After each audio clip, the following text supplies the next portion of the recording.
নমস্কার বন্ধুরা, কেমন আছেন সবাই? আশা করি সবাই খুব ভালো আছেন, সুস্থ আছেন, আনন্দে আছেন। আপনাদের সবাইকে আমার চ্যানেলে স্বাগত জানাই।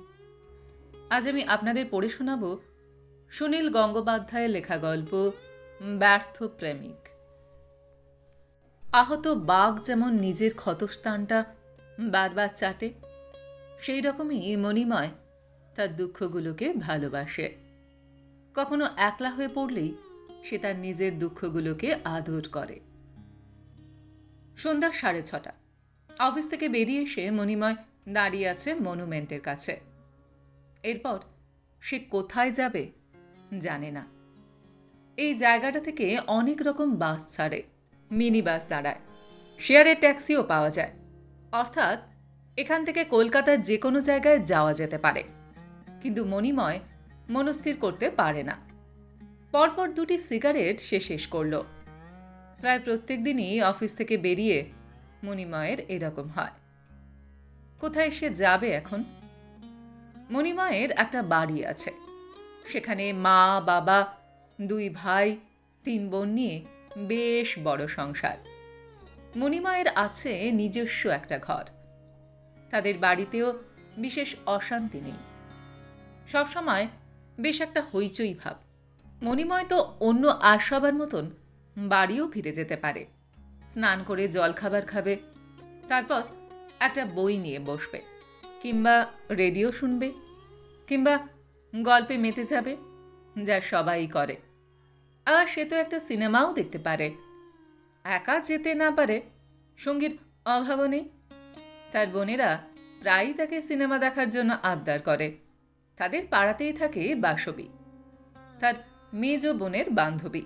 বাসবী প্রায়ই আসে তাদের বাড়িতে এবং মণিময়ের দিকে এমনভাবে তাকায় যে বোঝা যায় মণিময়ের প্রতি তার একটা মুগ্ধতার ভাব আছে। বাসবীকে তো দেখতে সবাই ভালোই বলে। মেয়েটি পড়াশোনাতেও ভালো, এবছর থেকে রিসার্চ করছে কেমিস্ট্রিতে। এই বাসবীর সঙ্গে মণিময় কি প্রেম করে সন্ধেগুলো কাটাতে পারে না? একদিন তো মণিময় তাদের বাড়ির ছাদের আলসের কাছে দাঁড়িয়ে বাসবীকে বলেছিল, তোমার হাতের আঙুলগুলো খুব সুন্দর। এরপর আরও তো অনেক কিছু বলবার থাকে। মণিময় একেবারে নির্বান্ধবও নয়। তার বেশ কয়েকজন কলেজ জীবনের বন্ধু ছড়িয়ে আছে কলকাতার নানা প্রান্তে।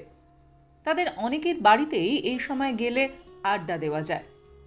মণিময় সেরকম কোনো জায়গাতেই গেল না। সে একটা মিনিবাস ধরে চলে এলো নিউ আলিপুরে। পেট্রোল পাম্পের কাছে নেমে হাঁটতে লাগলো মন্থরভাবে, যেন এখনো সে জানে না কোথায় যাবে। মিনিট 7 হাঁটার পর সে একটা 4তলা ফ্ল্যাট বাড়ির সামনে থমকে দাঁড়ালো। সন্ধে এখন গাঢ় হয়ে এসেছে, কিন্তু আকাশে একটাও তারা নেই। ওপরে তাকালে দেখা যায় গর্ভিণী মেঘ। ফ্ল্যাট বাড়িটার সব ঘরেই আলো জ্বলছে। বেশ পরিচ্ছন্ন ঝকঝকে চেহারা বাড়িটার। মণিময় একটুক্ষণ দ্বিধা করে তারপর বাড়িটার ভেতরে ঢুকল। সিঁড়ি দিয়ে উঠে এলো 4তলায়।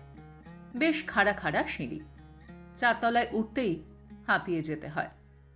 মণিময় একটুক্ষণ দাঁড়িয়ে দম নিল। দুপাশে 2টি ফ্ল্যাট, একই রকম দরজা, একই রকম কলিং বেল, তবে 2টি আলাদা নাম লেখা। মণিময় ডান দিকের দরজার সামনে এসে বেল টিপল।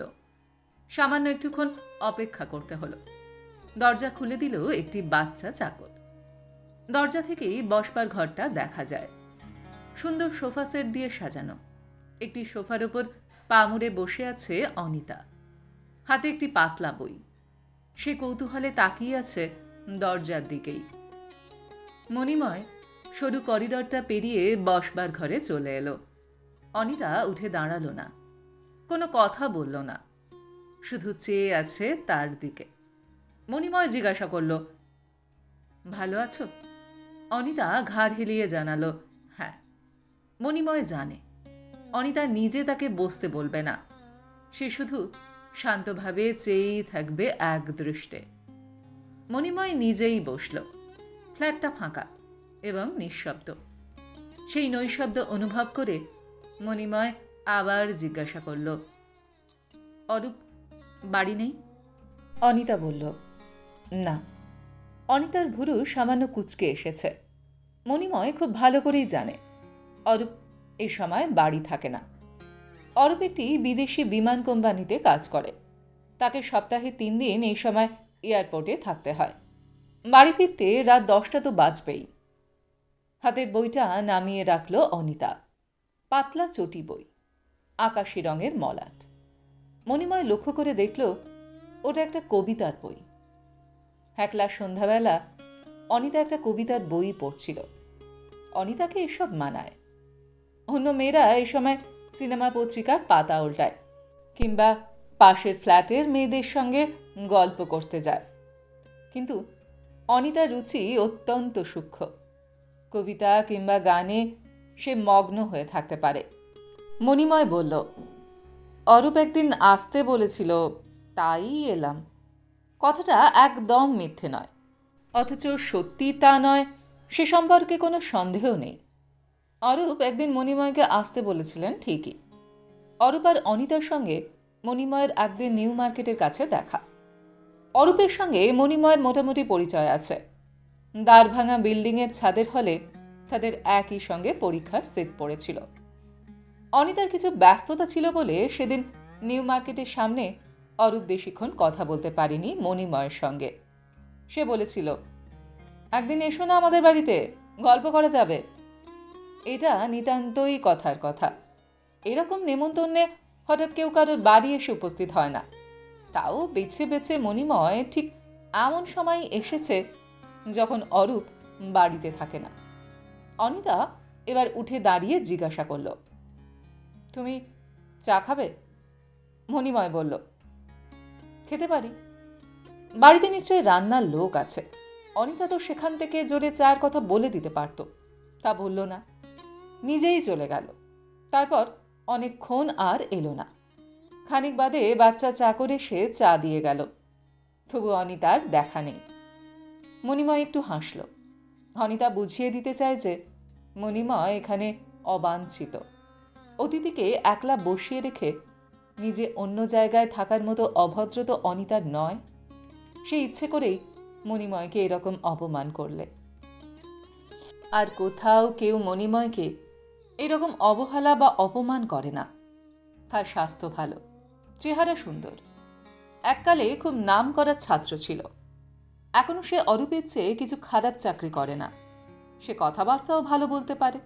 কোথাও অযথা বক বক করে অন্যদের বিরক্তি সৃষ্টি করে না। অন্য অনেক জায়গাতেই সন্ধ্যাবেলা মণিময় খাতির পেতে পারত, কিন্তু তবু সে এখানে ইচ্ছে করে অপমান সহ্য করতে এসেছে। একটু পরে অনিতা এসে জিজ্ঞাসা করল, তোমায় চা দিয়েছে? তুমি ভালো আছো অনিতা? অনিতা এবার স্পষ্টত বিরক্ত হয়ে উঠল। ঝঙ্কার দিয়ে বলল, তুমি বারবার এ কথাটা জিজ্ঞাসা করো কেন বলো তো? হ্যাঁ, আমি ভালো আছি, নিশ্চয়ই ভালো আছি। খারাপ থাকবো কেন? তুমি কি চাও আমি খারাপ থাকি? মণিময় শুকনো গলায় বলল, না, আমি তা চাই না, সত্যি চাই না। মণিদা, আমাকে এখন একটু বেরোতে হবে। কোথায় যাবে? চলো, আমি তোমাকে পৌঁছে দিচ্ছি। না, আমি যাব নিচের ফ্ল্যাটে। টেলিভিশনে 8টার সময় একটা ভালো প্রোগ্রাম আছে, সেটা দেখব। টেলিভিশনে প্রোগ্রাম? সেটা না দেখলে হয় না আজ? আমি ওদের বলে রেখেছি, আমি না গেলে ওরা ডাকতে আসবে। মণিময় বুঝতে পারে এটা একটা অতি সামান্য ছুতো। অনিতা তাকে চলে যেতে বলছে। এর থেকে ভদ্র ভাষা আর কি হতে পারে? অনিতা কি তার সামনে বসতে ভয় পায়, না বিরক্ত হয়? কিন্তু মণিময়ও এর চেয়ে বেশি অভদ্র হতে পারে না। কথা বলার পর মণিময়ই বা আর কি করে বসে থাকবে? এক্ষুনি তার চলে যাওয়া উচিত। সে উঠে দাঁড়ালো।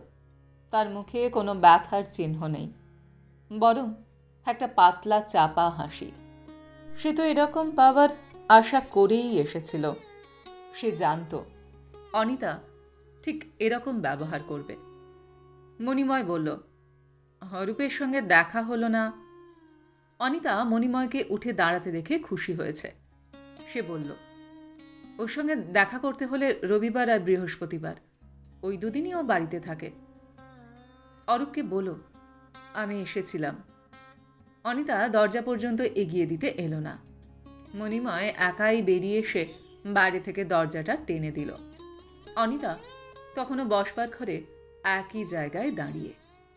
অন্য অনেক মেয়েই এই অবস্থায় ঝগড়া করত কিংবা খারাপ কথা বলতো। অন্য কেউ অনায়াসেই বলতে পারত, মনিদা, আমি চাই না তুমি এইরকম আমাদের বাড়িতে আসো। আমি চাই না তুমি আমার স্বামীর সঙ্গে গায়ে পড়ে বেশি ভাব করতে চাও। কেন তুমি আমাদের জীবনে অশান্তি এনে দিতে চাইছ? তুমি ফের এরকম এলে আমি চেঁচামেচি করে লোক জড়ো করব। কিন্তু অনিতা এরকম কথা কোনো দিন মুখ দিয়ে উচ্চারণ করতে পারবে না। তার রুচি অত্যন্ত সূক্ষ্ম, ব্যবহার খুব মার্জিত। সে আকারে ইঙ্গিতে মণিময়কে এসব কথা বোঝাতে চায়, কিন্তু মুখে কোনো কটু কথা বলবে না। একসময় সে মণিময়কে ভালোবাসত, এখন ভালো না বাসুক, ভদ্রতাটুকু মুছে ফেলতে পারবে না কিছুতেই। মণিময় সেই ভরসাতেই তো এখানে এসেছে। অন্য কোনো লোক হলে মণিময় যে কথাটা জানবার জন্য বারবার অনিতার সঙ্গে দেখা করতে চায় সেটা সোজাসুজি জিজ্ঞাসা করত, কিন্তু মণিময় তা পারে না। সে আশা করে থাকে অনিতা নিজেই তা বলবে। মণিময় যখন বাড়ি ফিরল তখন তাদের বাইরের ঘরে তুমুল আড্ডা জমিয়েছে ভাই বোনেরা। বাসবিও আছে সেখানে। সে ঢুকতেই তার ছোট বোন বলল, সেজদা, তুমি এইখানে এই জায়গায় এসে একটু পাশ ফিরে দাঁড়াও তো। কেন কেন? দাঁড়াও না একবার। তার বোন নিজেই মণিময়ের হাত ধরে দাঁড় করিয়ে মুখটা একপাশে ঘুরিয়ে দিল। তারপর বলল, এই দেখো, বলেছিলাম না সেজদার মুখের সঙ্গে অমিতাভ বচ্চনের একটা মিল আছে। দেখো, এপাশ থেকে দেখো। বাসবী বলল, সত্যিই তো। মণিময় ওদের সঙ্গে আড্ডায় যোগ দিয়ে সেখানেই বসে পড়ল। একটা সিগারেট ধরিয়ে শুনতে লাগলো ওদের কথা। এখানে বেশ আনন্দময় পরিবেশ। এরা কেউ কল্পনাও করতে পারবে না একটু আগেই মণিময় কতখানি অপমান সয়ে এসেছে। এরা কেউ বিশ্বাসই করবে না যে মণিময়কে কেউ অপমান করতে পারে। শুধু অনিতা পারে। সেই কথাই খানিক বাদে নিজের ঘরে এসে একা একা শুয়ে থেকে মণিময় ভাবছিল, এই জীবনে এ পর্যন্ত আর কেউ মণিময়কে এরকম আঘাত দেয়নি। অনিতা নিজেও হয়তো জানে না সে মণিময়ের কতখানি ক্ষতি করেছে। মণিময় আর কিছুতেই সুস্থ স্বাভাবিক জীবনে ফিরে যেতে পারছে না। সেই কলেজ জীবন থেকেই বন্ধু বান্ধবরা সবাই জানত মণিময় অনিতাকে বিয়ে করবে। প্রতিটা বিকালে দুজনে একসঙ্গে ঘুরে বেড়াত। Botanical garden, Ballygunge lake, Dakshineswar, এইসব জায়গায় ওদের পাশাপাশি বসে থাকার ছবি মণিময়ের মধ্যে এখনো একটুও ম্লান হয়নি। অনিতার সঙ্গে মণিময়ের আলাপ হয়েছিল খুব সামান্য ঘটনা থেকে। তার বন্ধু শুভেন্দুর বাড়িতে মণিময় প্রথম অনিতাকে দেখে। শুভেন্দুর বোনের ৩-৪ জন বান্ধবী এসেছিল সেদিন, তার মধ্যে অনিতা একজন। এমনি ভদ্রতার আলাপ হয়েছিল। প্রথম দর্শনেই প্রেম হয়নি, কিন্তু এর ঠিক পরের দিনই অনিতার সঙ্গে আবার দেখা হয়ে যায় আকস্মিকভাবে। প্রবল বৃষ্টির দিন ছিল সেটা। রাস্তাঘাট ভেসে যাচ্ছে। তার মধ্যে মণিময় অতি কষ্টে একটা ট্যাক্সি জোগাড় করে বাড়ি ফিরছিল। পার্ক স্ট্রিটের কাছে দেখল অনিতা দাঁড়িয়ে আছে, সর্বাঙ্গ ভেজা। ঠিক আগের দিনই মেয়েটির সঙ্গে পরিচয় হলেও তাকে চিনতে একটু দেরি হয়েছিল মণিময়ের। শুধু মনে হয়েছিল চেনা চেনা, কোথায় যেন দেখেছে। অনিতার সঙ্গে চোখাচোখি হতে অনিতা নিজেই চেনাভাবে হাসল। তখন মনে পড়ে গেল মণিময়ের। এরকম অবস্থায় একটা মেয়েকে দেখলে তাকে লিফট দেওয়াই ভদ্রতা। তবু মণিময় নিজে থেকে সে কথা বলতে একটু লজ্জা পেল। ট্যাক্সিটা অনিতাকে ছাড়িয়ে চলে গেল। তারপর মণিময়ের মনে হলো আজ ট্রামে বাসে চড়া খুব কঠিন ব্যাপার, ট্যাক্সিও পাওয়া খুব শক্ত। এইরকম সময় সে পরিচিত একটা মেয়েকে বৃষ্টির মধ্যে ভিজতে দেখেও চলে যাচ্ছে। ট্যাক্সি থামিয়ে সে নিজেই নেমে দৌড়ে এসে অনিতাকে জিজ্ঞাসা করেছিল, আপনি কোন দিকে যাবেন?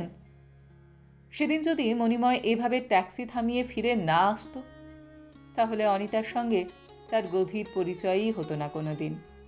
তার জীবনটা এরকম বদলে যেত না। এক একটা মুহূর্তে মানুষের জীবনের মোড় ঘুরে যায়। সেদিন ট্যাক্সিতে অনিতাকে বাড়ি পর্যন্ত পৌঁছে দেওয়া যায়নি। ভবানীপুরের কাছে রাস্তায় প্রায় 1 কোমর জল। সেখানে ট্যাক্সি আটকে গেল। দুজনকেই নেমে পড়তে হলো সেখানে। তারপর জলের মধ্যেই প্যান্ট আর শাড়ি ভিজিয়ে হাঁটতে লাগলো দুজনে। তাতে ওরা খুব কাছাকাছি এসে গেল। অনিতা দেখতে যে দারুণ একটা সুন্দরী তাও নয়, সাধারণভাবে সুশ্রী বলা যায়।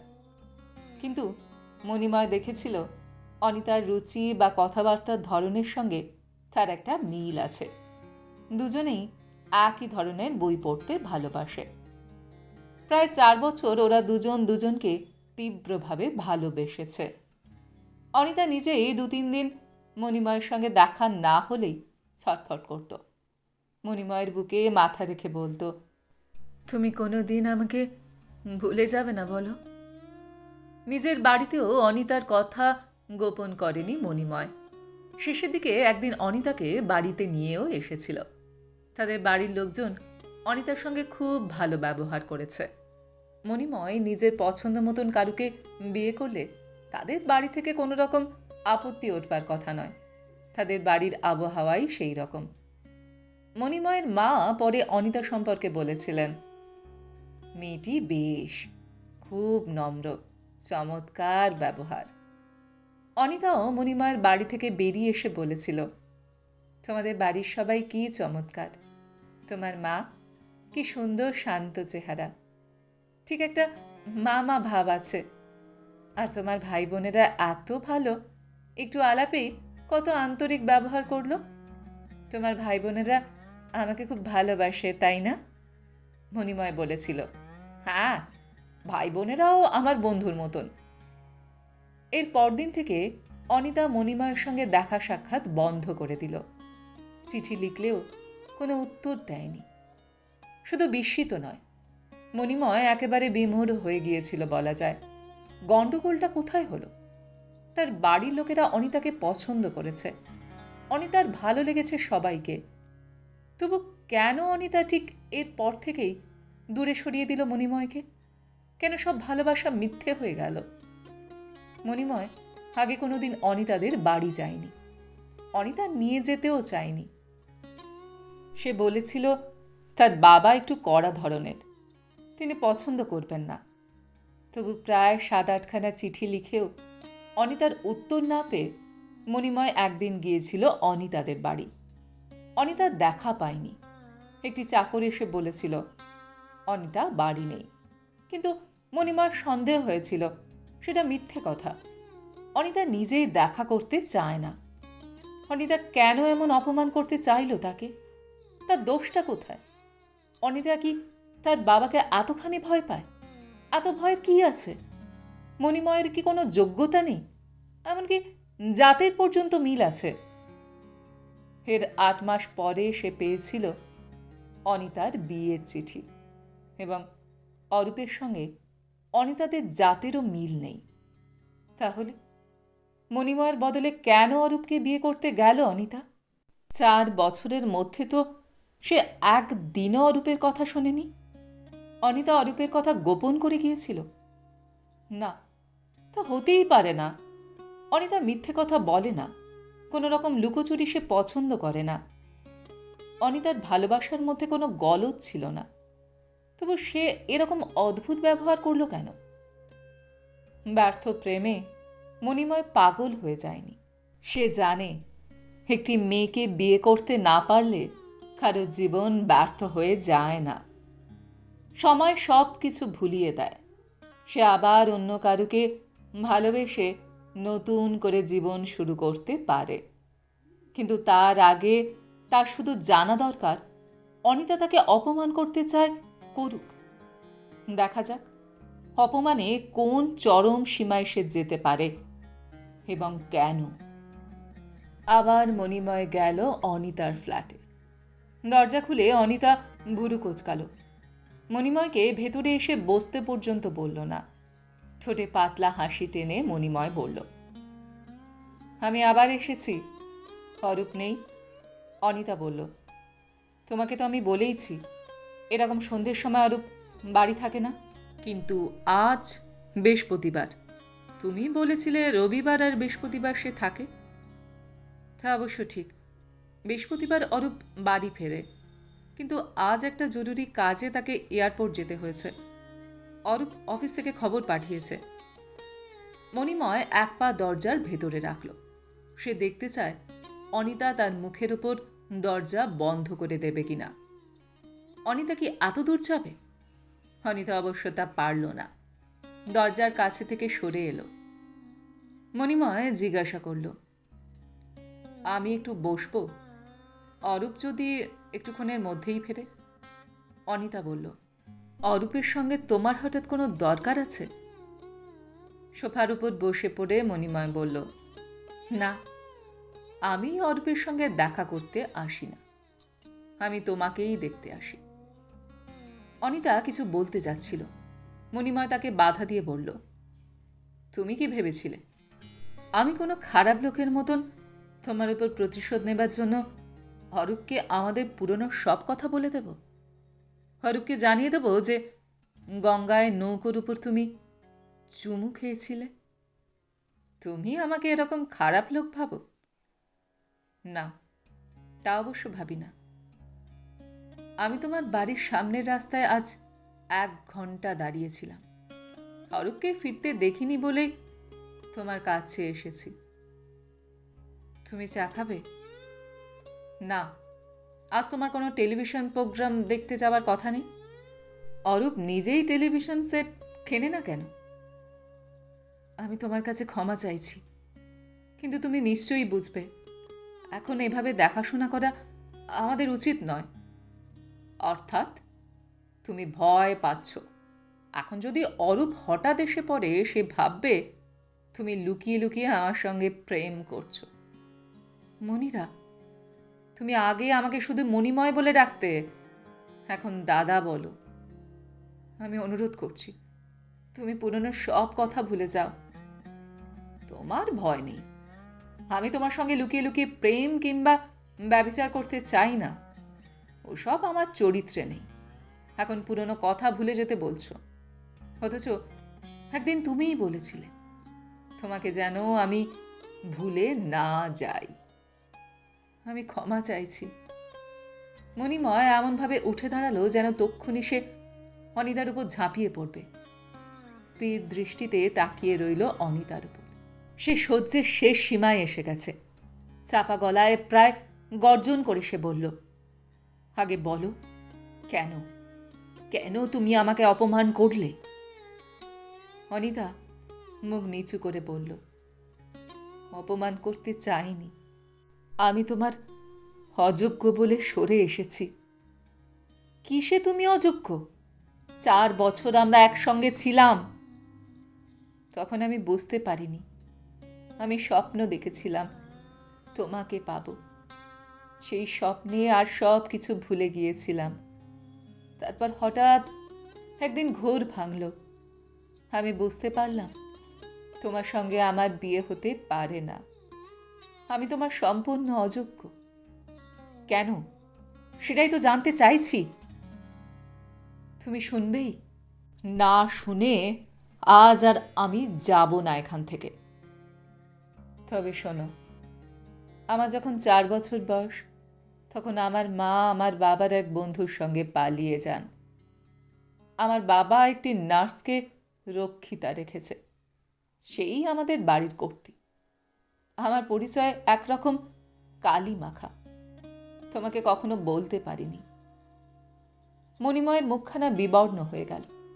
তার মনে হলো আজ এই কথা বলে অনিতা তাকে যা অপমান করল সেরকম বেশি অপমান আগেও করেনি। সে আস্তে আস্তে জিজ্ঞাসা করল, অরূপ এসব জানে? হ্যাঁ। অনিতা, তুমি ভাবলে যে অরূপ এসব জেনেও তোমাকে বিয়ে করতে পারে, আর আমি পারতাম না? আমার মধ্যে সেটুকু উদারতা নেই? আমি তোমার সামাজিক পরিচয়টা এত বড় করে দেখতাম? এতদিন আমার সঙ্গে মিশে আমাকে তুমি এই চিনেছ? আমি জানতাম তোমার সে উদারতা আছে, কিন্তু সেই উদারতার সুযোগ নিলে সেটা হতো আমার পক্ষে দারুণ স্বার্থপরতা। সেটা আমি কবে বুঝেছিলাম জানো? কবে? যেদিন তোমাদের বাড়িতে গিয়েছিলাম। তোমাদের বাড়ির সব লোক এত ভালো, এমন একটা আনন্দময় পরিবেশ। সে বাড়িতে বউ হয়ে গিয়ে আমি নিজেকে কিছুতেই মানাতে পারতাম না। আমি মিথ্যে কথা বলি না। আমার বাড়ির সব কথা আমাকে বলতেই হতো। না বললেও ওরা জানতেন ঠিকই। ওরা মনে করতেন আমি একটা নোংরা কুৎসিত বাড়ির মেয়ে। কিন্তু অনিতা, আমি তো তোমাকেই চেয়েছিলাম, তোমার বাড়ির যাই ব্যাপার থাক না কেন। তা হয় না। তুমি হয়তো আমার জন্য তোমার বাড়ি ছেড়ে আলাদা একরকম একটা ফ্ল্যাট ভাড়া নিতে, কিন্তু তোমাদের বাড়ির আনন্দময় পরিবেশ আমি ভেঙে দিতে চাইনি। সেটা পাপ হতো। তোমাকে তোমার মা কিংবা ভাই বোনদের কাছ থেকে ছিনিয়ে এনে ওরাও হয়তো মেনে নিতেন অনিতা, আমি বুঝিয়ে বললে। অনিতা ঝরঝর করে কেঁদে ফেলল। মণিময়ের পায়ের কাছে বসে পড়ে বলল, তোমাকে আমি কত ভালোবাসতাম তুমি জানো না? তুমি ছিলে আমার কাছে দেবতার মতন।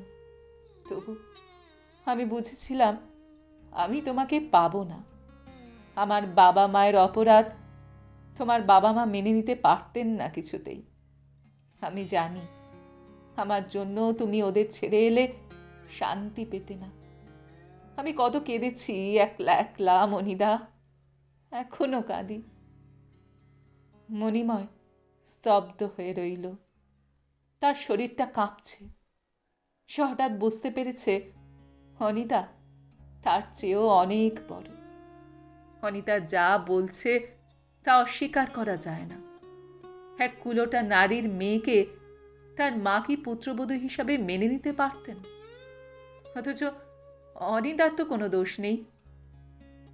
অনিতাকে সান্ত্বনা দেবার জন্য সে তার কাঁধে হাতটা রাখল, আবার তুলে নিল হাতটা। অনিতাকে সে কি সান্ত্বনা দেবে? অনিতার কান্না থামাবার মতো কোনো ভাষা সে জানে না। সে একজন বঞ্চিত মানুষের মতো চুপ করে বসে রইল। তারা হেরে গেছে। সে আর অনিতা দুজনেই হেরে গেছে তাদের বাবা মায়েদের কাছে।